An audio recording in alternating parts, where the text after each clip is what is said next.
On the power and control wheel, another tactic is minimizing, denying, and blaming.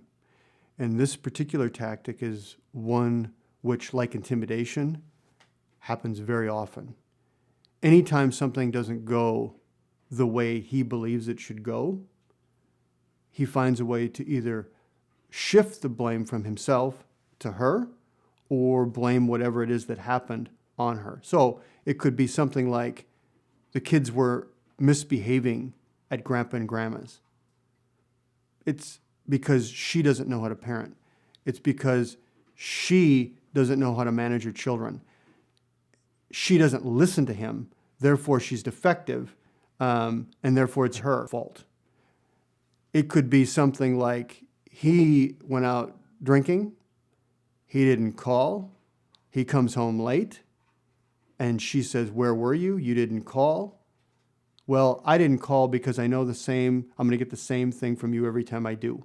You're the reason I don't call. You're the reason I don't come home, right? So everything that happens that's a problem in the house gets shifted to her. Now, how this works, how this functions is that when he's developed a power relationship over her, she doesn't have a way to confront it. So when he blames her, if she attempts to blame him back, then he'll up the ante. And as guys have said, if she wants to yell, I can yell louder. She wants to push, I can push harder.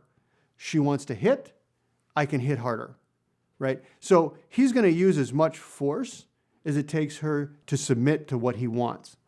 Now, this tactic of blaming is one of those real crazy-making kinds of behaviors where the woman and the kids will know what really did happen, but when you live with a man who is violent and you're afraid and he's battering you, the best way to navigate and to stay safe is to know more about him than he knows about himself.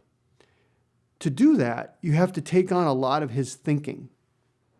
So the longer you spend with a man like this, the more that you start adopting the way he thinks.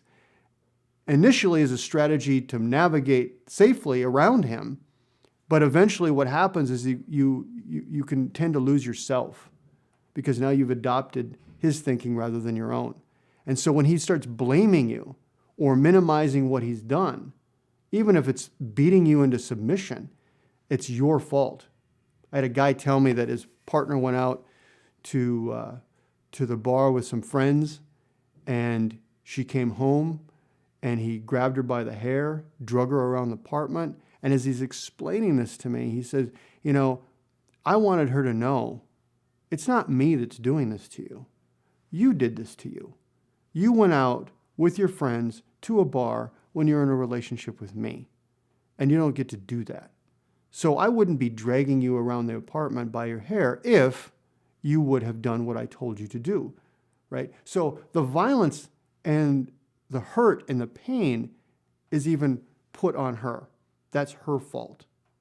So after a while, like I said, you start taking on that thinking that he has, and you begin to blame yourself, even sometimes before he does. If I would have just made dinner differently, if I would have just, mowed the lawn and got the lines just right the way he wants them, then he wouldn't have come home and screamed and yelled and broke things or hit me or slapped me, right?